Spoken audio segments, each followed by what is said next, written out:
morning, everyone. Welcome to day 3 of our virtual summer reading. Today we're going to read The Wizard of Oz. And I might sound a little funny today. Mrs. V has allergies. So when our beautiful flowers start blooming and all that pollen and that white fuzzy stuff blows around in the air, makes my eyes itch sometimes and my nose gets stuffy and run and I sneeze a whole lot. And so it makes my voice sound a little funny. So I'm going to try my best. And hopefully you guys can hear me okay. I did take some medicine, so hopefully it'll start kicking in a little bit here. But first, let's read The Wizard of Oz.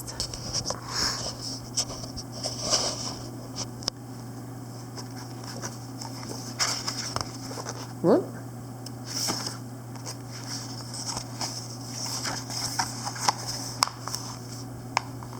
Dorothy lived in a farmhouse on a Kansas prairie with Uncle Henry and Aunt Em and her dog Toto.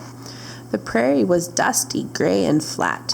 One day was the same as the next. Dorothy dreamed of going somewhere where the colors were bright and surprising things happened. One afternoon, the sky became very dark. There was a sharp whistling in the air. "It's a cyclone!" cried Uncle Henry. "Hurry, Dorothy," shouted out Aunt Em. "Run down to the cellar." But Dorothy didn't get there in time, and a strange thing happened. The house spun around 3 times and rose in the air with Dorothy and Toto inside. "Toto, we are in the middle of the cyclone. Oh dear, what will happen when the house falls? We'll be dashed to bits." But nothing bad happened. The house kept flying, and soon Dorothy fell fast asleep. Dorothy woke to a great bump, and the house was not moving, and it wasn't dark anymore. She ran to the door and opened it. Dorothy cried out in the amazement of what she saw. There were huge flowers and fruit trees. Rainbow-colored birds sang and fluttered. Dorothy saw a woman dressed in a sparkly gown. She wore a hat with a bell and a brim, which tinkled as she moved. "Welcome to the land of the Munchkins," the woman said.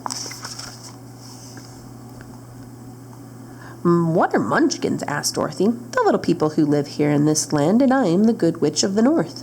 "But I thought witches were mean and ugly," said Dorothy. "Only the bad ones.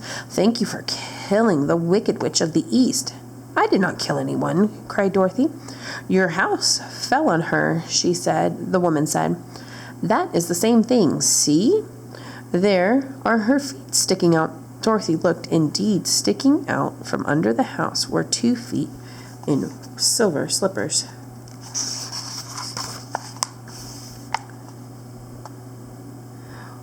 Once there were 4 witches in Oz. 2 good, 2 bad. Now there is only 1 bad one left, the Wicked Witch of the West. Suddenly the Munchkins shouted and pointed. The dead witch's feet were gone. Nothing was left but the silver slippers. The Good Witch gave them to Dorothy. "Wear them," she said. "They have a magical charm." The shoes fit Dorothy perfectly. "Thank you," said Dorothy. "You are all kind. But how do I get back to Kansas?" "What is Kansas?" asked the Good Witch. "It's where I live. It's very beautiful here, but I want to go home." "Go to the Emerald City to see the Wizard of Oz. Maybe he can help." "How do I get there?" asked Dorothy. "You must walk. Just follow the yellow brick road," said the Good Witch. Then she twirled 3 times and was gone. Dorothy said goodbye to the Munchkins and started down the road with Toto at her side. Soon she came across a cornfield. There sat a scarecrow high on a pole. "How do you do?" said Dorothy. "Not well at all," said the scarecrow. "I'm stuck on this pole. Can you help me?" Dorothy lifted him off the pole easily. "Thank you," said the scarecrow. "If I had a brain, I would have been able to think of how to get down myself." You haven't got a brain?" asked Dorothy. "No, just straw. No brains at all." Then Dorothy had an idea. "Come with me to see the Wizard of Oz. Maybe he can help you with some brains," she said. "Oh, I'd love to," said the scarecrow. They set off together.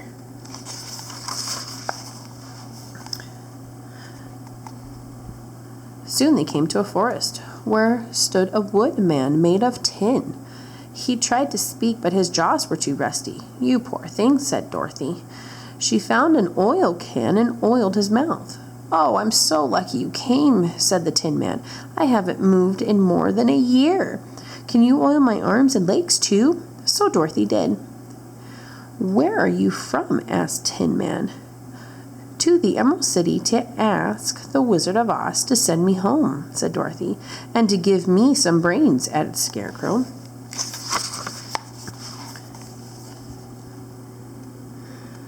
"Do you think the wizard could give me a heart?" asked the Tin Man. "You have no heart?" exclaimed Dorothy. "No, I can't be happy without one."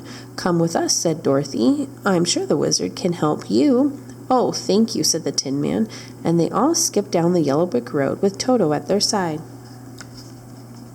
Soon they entered a deep forest. They heard a loud roar. A lion leaped onto the road. He knocked down the Scarecrow and hit the Tin Man. Then he went after Toto and showed his sharp teeth.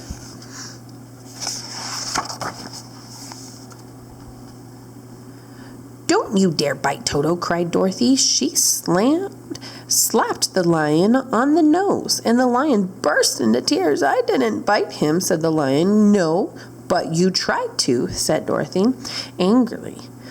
She was surprised to see that the lion kept weeping. Excuse me, guys.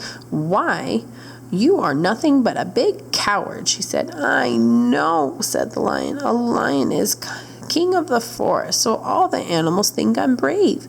But I know I'm really a coward. I will never be happy if I don't find some courage."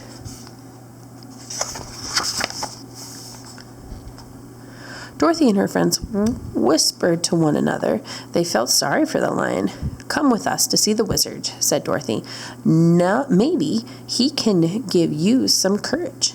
"And please stop crying," said the Tin Man. "If you cry, I'll cry. Then I'll rust again." So Dorothy, the Scarecrow, the Tin Man, and the Cowardly Lion went down the yellow brick road, together with Toto at their side.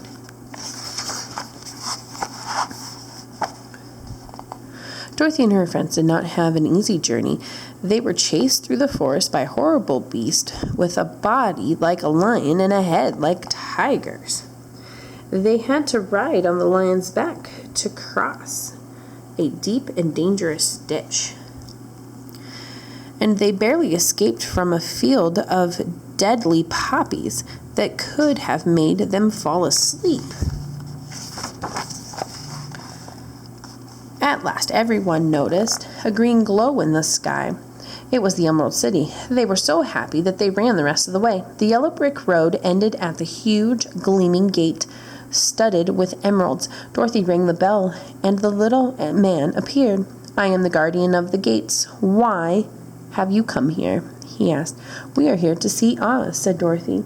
This man was shocked, but no one has ever seen the great Oz, he said. "You've come such a long way," pleaded Dorothy. "The good witch of the north sent us. She even gave me these silver slippers."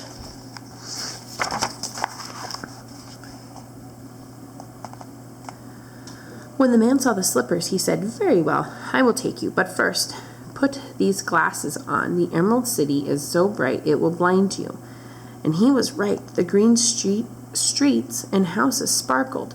Men sold green popcorn and green lemonade. Finally, Dorothy and her friends came to the palace and entered the throne room. In the center was a strange sight, a huge head with no body, no arms, and no legs, but it has a voice like thunder.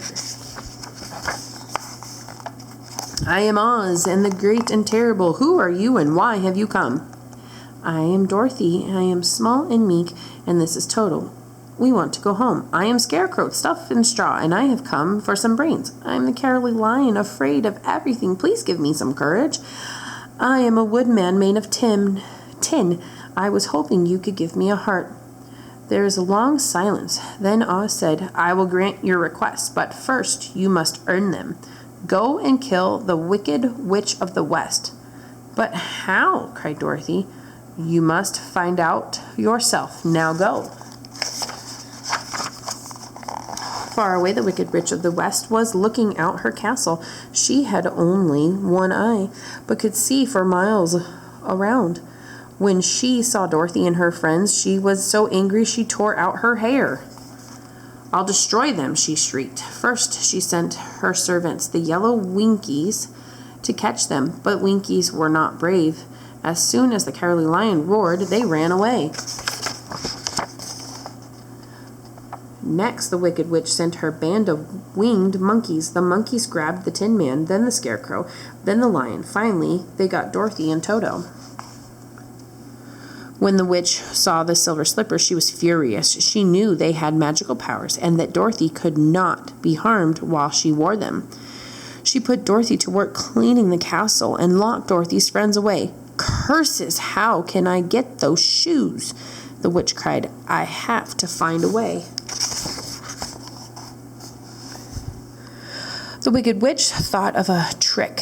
She used an invisible stick to make Dorothy trip and fall so one of the slippers would fall off. "Hee cackled the witch. "Someday I'll get the other one." "You wicked thing," screamed Dorothy. She picked up the pail of soapy water and threw it at the witch. The witch shrieked with fear, and Dorothy watched in amazement. She was melting. "See what you've done," wailed the witch. She melted into a gray heap. Soon she has nothing left but a spot on the floor and a silver slipper. Dorothy was thrilled. She put the shoe back on and ran to free Lion and the Scarecrow and the Tin Man. Toto, too, of course. Dorothy and her friends raced back to Oz to tell the wizard that they had done. "We've killed the Wicked Witch," said Dorothy. "Now can you help keep your promise?" "Let me think it over," said Oz in a trembling voice. "Come back tomorrow." "That's not fair," cried Dorothy. The Lion roared angrily and Toto ran away. He tipped over a screen in the corner of the room. Behind it stood an old bald man. "Who are you?" cried the Tin Man. He held up his axe. "I am Oz. Please don't hit me." "You are a very bad man," said Dorothy. "No, my dear," said the man in the shaking voice. "I am just a bad wizard." "What about the brains you promised me?" asked Scarecrow. You don't need brains," said Oz. "You learn things every day." "That may be true, but I still want them." So Oz took off Scarecrow's head and filled it with bran mixed with pins and needles. "There, now you have brand new brains."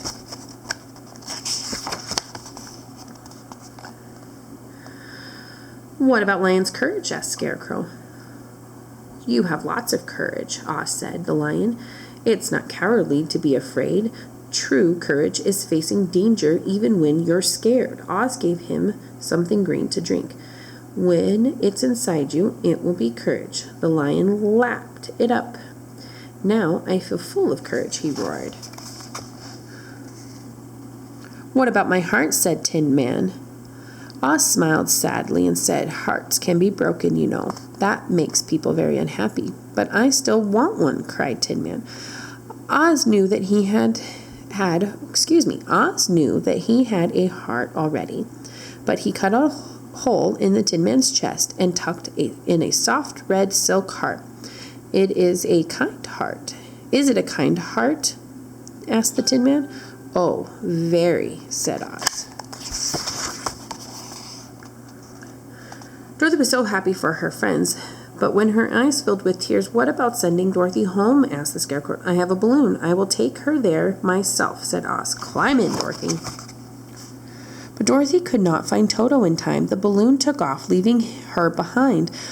Dorothy began to weep. Her friends tried to comfort her, but it was no use. Suddenly, the Good Witch of the North appeared. "Your silver shoes can take you home," she said.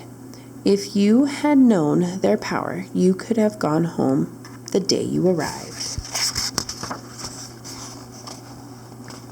I'm glad I stayed to help my friends," said Dorothy, "but I'm ready to go."